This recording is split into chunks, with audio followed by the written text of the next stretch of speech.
Okay, I'm having a hard time sleeping, and I was gonna wait till record this to upload when I had the other video uploaded that's behind.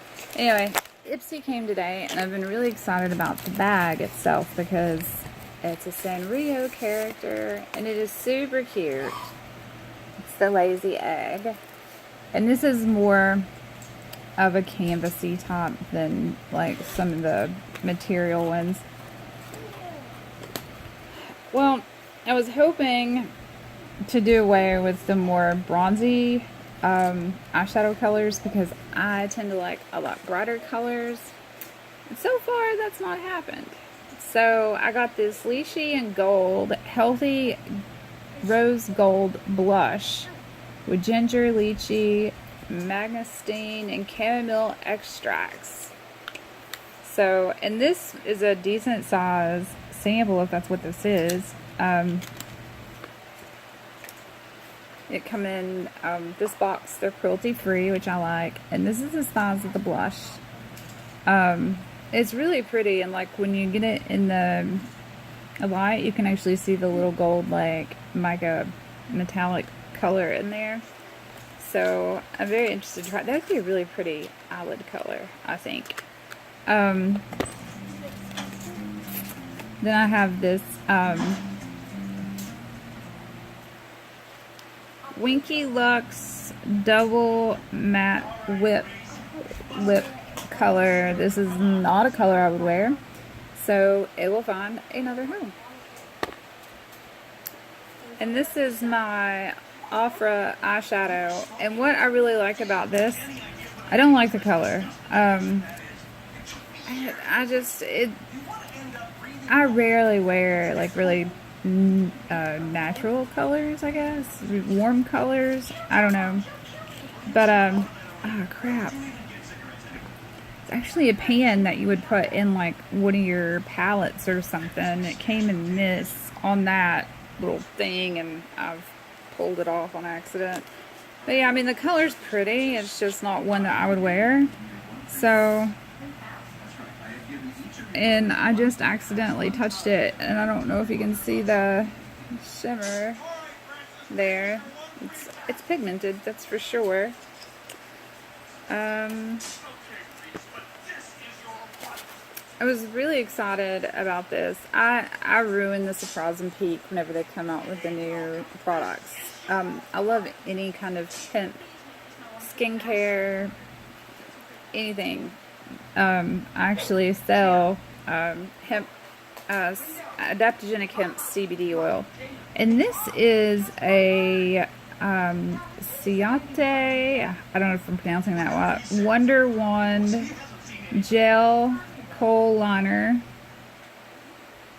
and there's two ends to it. One is draw and one is to kind of buff it out, smoke it out, whatever. I like gel liners. All the ones that I've ever had are in a little like pan, and then you use a liner brush, and some of us have issues with that. Some don't. I can use them sometimes, and sometimes I can't, so it's hit or miss for me. Okay, I'm gonna pause this for a second. Okay, so I got the eyeliner open, and this packaging is so cute. You can't really, it's not picking up on camera, but the, well, I guess it is. See, we got,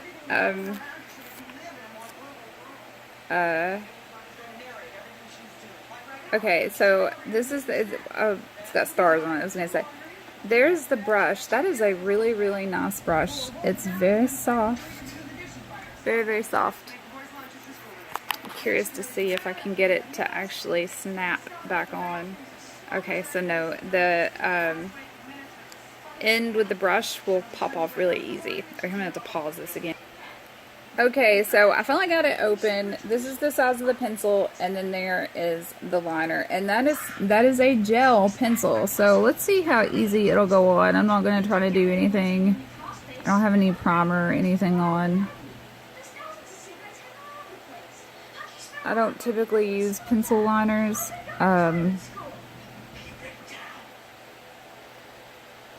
because I have a hard time getting them on. And please ignore me. I'm using my viewfinder, so.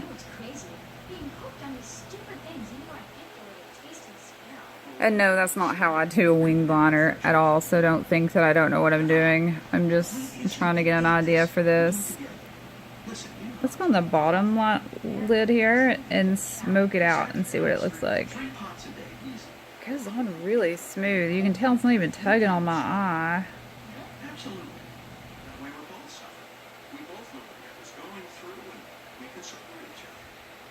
Let's kind of bring that up. Everybody always told me when I was younger, you have sad eyes, droopy eyes, make your eye makeup go upwards, not down. And it's so hard. Especially considering that technically I'm legally blind in this eye without my glasses, and that looks crazy. Look at this. I got one eye done and one eye on the top, one eye on the bottom. So should I smoke them both out and just look even crazier?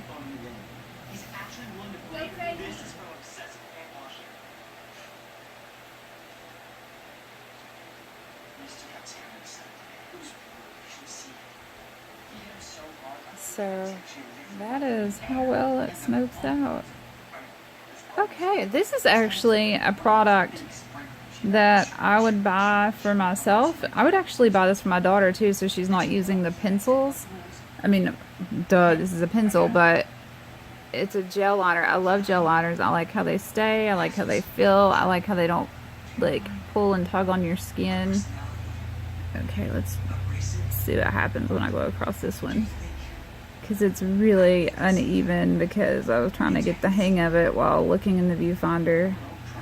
It's rare that you will see me do my eyeliner and stuff on camera. It's just really, really too hard for me, and I'm always afraid that you'll see how I try to make a look work, and then when I mess up, instead of trying to fix it, I go back in and just make my eyeliner thicker. Yes. So that is it, I think. Yes, and it got the little, I got the little card. Sorry, you guys are all up in my face and I look insane now. And this is the little bag. I love the little bag. I forget his name and I cannot pronounce his name. But he's a little Sanrio character. It says meh on the thing. Can you see that? That is too cute. Okay, I have dogged, oh, and it says Ipsy on the side. I'm going to go ahead and say this. I have dogged Ipsy for a while because when I originally started getting subscription boxes, when I decided that I was going to do a beauty box, at first I was going to go to Ipsy. Ipsy had a waiting list, and I'm like, I'm not going on a waiting list and trying to jump through hoops to get approved for this waiting list so I can get samples. Because everything I was looking at was just like stuff that I wouldn't use. And I filled out a beauty profile and all that. So while I was waiting to get approved, I went ahead and signed up for Boxy Charm because I wanted the full-size products. Okay, you get your money's worth as Boxy Charm, but there's nothing for them to curate the box anywhere close to your taste.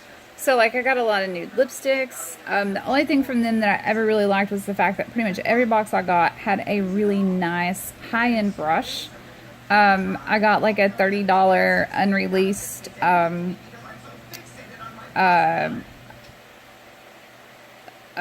European mascara.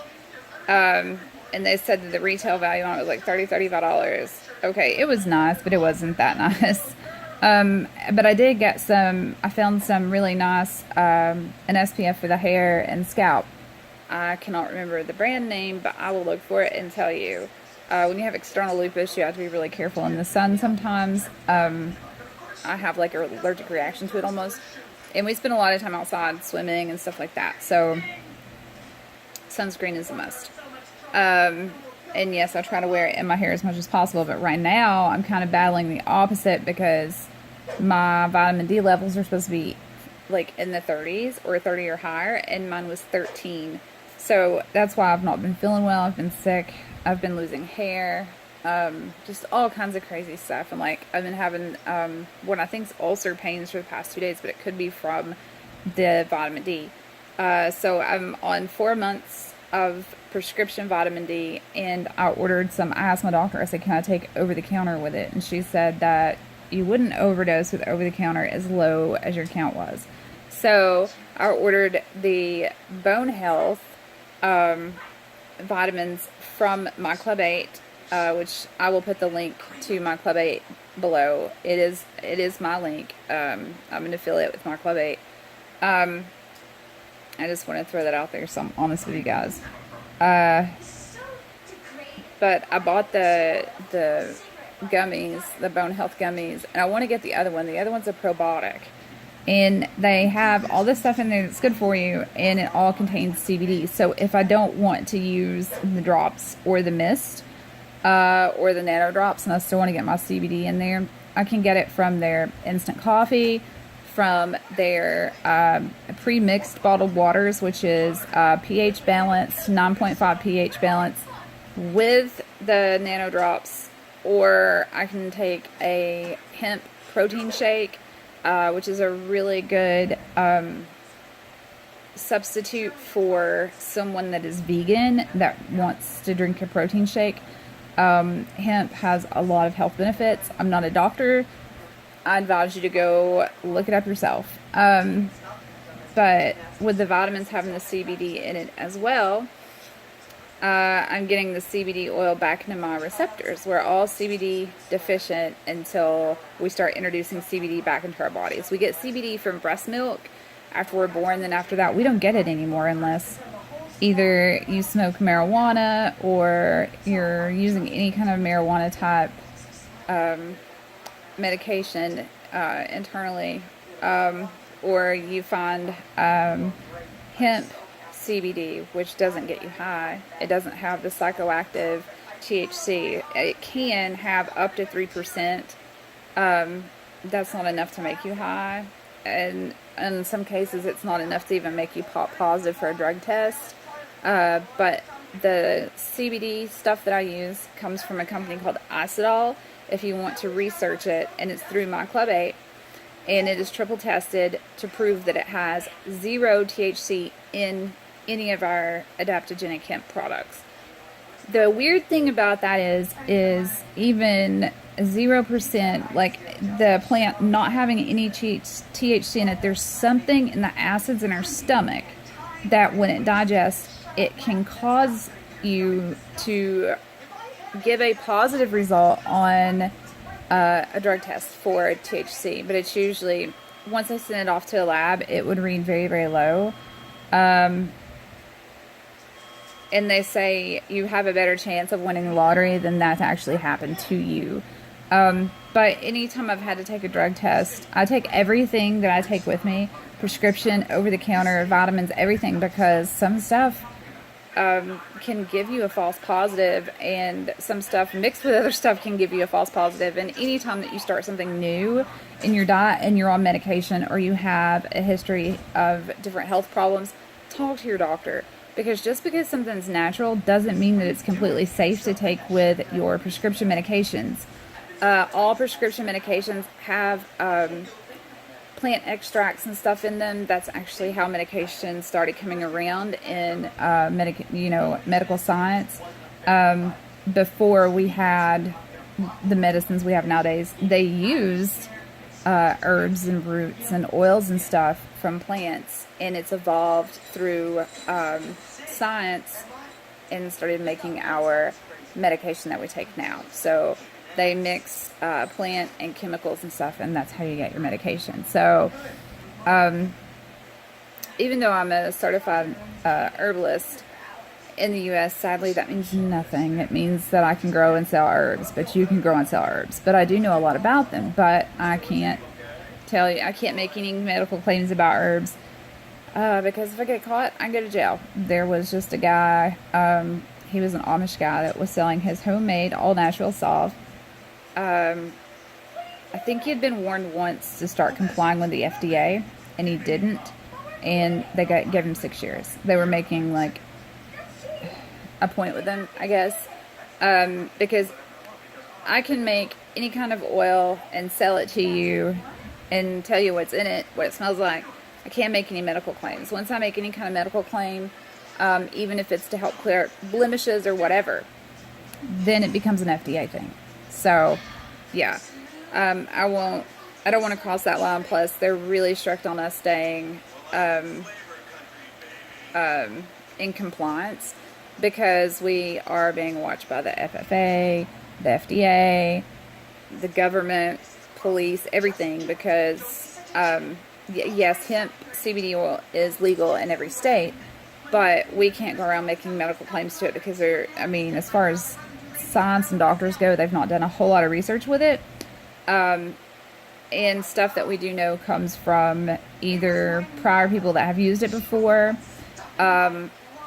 looking back in history, because America was pretty much made on hemp. I could make a whole video and tell you about the history of hemp and prove to you that, I mean, even our Constitution was written on hemp paper. So, yeah, America was built on hemp, and I think it's stupid that it's so hard to get it to grow as a crop now. As a farmer, people, any small farm could make more money if they can legally grow hemp. We were trying to get it passed here, and I was looking into it just to get a small batch going, just so we can sell them. And it can be used for all kinds of textiles. We wouldn't have to cut down our trees and stuff if hemp was more legal. But from a cop's perspective, the helicopters, when they're looking for pot plants or pot fields, it looks the same to them because it is the same plant. The only thing that's different is the THC. So whenever you get legalized to sell hemp, they still have to come out and test your plants and make sure that they do not have anything above 3% THC in it. If it is considered marijuana and destroyed.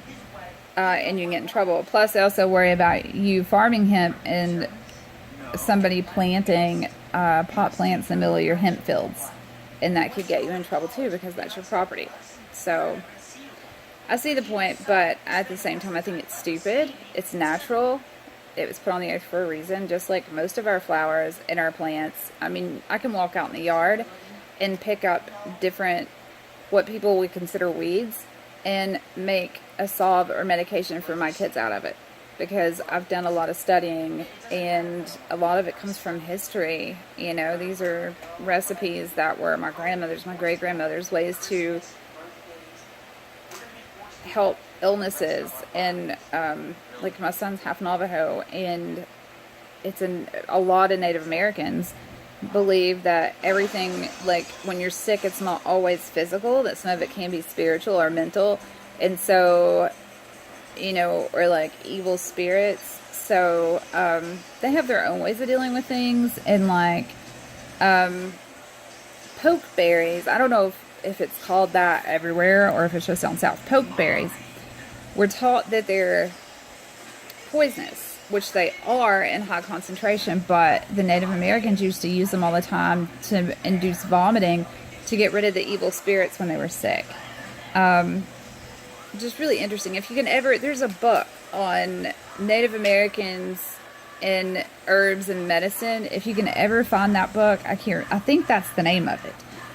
Or anything like it, pick it up and read it. They're so interesting, and they will list everything in the, like, whatever tribe the book was written by. It will list it in like their native language and then American language. Very, very interesting books, and not every tribe is the same. And that's why everybody around here says they're Irish or they're Cherokee, because we live so close to the Cherokee Reservation. But the sad truth is most of us are either Irish or Scottish, because this was a area that they settled in very heavily back in the day. But not all of us are Cherokee. There's so many false stories in people's families around here. And my son being half Navajo, they're on the west coast almost. They're the poorest tribe with the most land that is useless to them. They can't really grow a lot out there, so they depend on their tribe making arts and crafts. So if you ever get to visit a Navajo reservation, and you find arts and crafts that are hand done, and it'll have a tag on it and say like a number, and then it'll have the artist's name or the crafter's name on it. That is legit 100% authentic Navajo item that you're purchasing and bringing home. My son has a drum and a dream catcher. The drum is hand painted on the front, and then my daughter has hand beaded matching necklace and earrings. She doesn't have her ears pierced, but it's put up. The stuff's beautiful, and I know the beads are made out of legit stones and stuff, or minerals. They're so pretty. Like I said, there's not a lot out there, and they're very true to who they are. They won't allow certain businesses on the reservation just to get the money, because it goes against everything they believe in. And they're very prone to diabetes, so fast food restaurants that apply to sit there don't. Anyway, I'm flashing. I'm about to run out of memory, and I got totally off subject. I'm horrible at this. If this is first time here, give me a like, subscribe, turn on the notification bell, share away. All the money generated from this channel goes to help pay doctor bills and now band bills. Bye, guys.